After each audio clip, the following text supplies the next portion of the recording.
একই সাথে আমরা এই বিভাগে ভোকেশনাল ইনস্টিটিউট তৈরি করতে চাই, যেই ভোকেশনাল ইনস্টিটিউট তৈরি করার মাধ্যমে আমরা আমাদের ছেলেদেরকে, আমরা আমাদের বোনদেরকে ট্রেনিং দেব এবং সেই বিভিন্ন ট্রেনিং দেওয়ার মাধ্যমে তাদেরকে আমরা দক্ষ শ্রমিক হিসাবে গড়ে তুলতে চাই, যাতে করে তারা দেশের ভিতরে নিজেদের ব্যবসা বাণিজ্য করতে পারে অথবা সেই ট্রেনিং পাওয়ার পরে তারা বিদেশেও কর্মসংস্থানের ব্যবস্থা করতে পারে।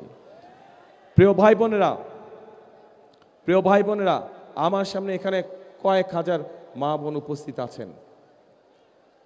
আপনারা দেখেছেন যে দেশনেত্রী খালেদা জিয়া যখন রাষ্ট্র পরিচালনার দায়িত্বে ছিলেন তখন উনি একটি পলিসি গ্রহণ করেছিলেন যে আমাদের নারীদেরকে, মেয়েদেরকে শিক্ষিত করতে হবে এবং সেই জন্যই ক্লাস 1 থেকে ক্লাস 12 পর্যন্ত মেয়েদের শিক্ষা ব্যবস্থা ফ্রি করে দেওয়া হয়েছিল, যার ফলে বাংলাদেশে এখন মেয়েদের শিক্ষিতের হার যে কোনো সমাজে অনেক বেশি। কিন্তু শুধু শিক্ষা দিলেই চলবে না, শিক্ষার সাথে সাথে তাদেরকে স্বাবলম্বী করে তুলতে হবে, অর্থনৈতিকভাবে স্বাবলম্বী করে গড়ে তুলতে হবে।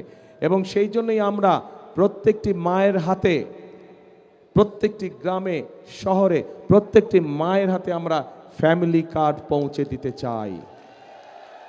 এই ফ্যামিলি কার্ড দল মত নির্বিশেষে প্রত্যেকটি মা এই ফ্যামিলি কার্ড পাবে এবং ফ্যামিলি কার্ডের মাধ্যমে তারা সরকারের পক্ষ থেকে মিনিমাম কিছু সুযোগ সুবিধা পাবে, যাতে করে মাসে তাদের সংসারের ধাক্কাটা সামলে উঠতে পারে তারা।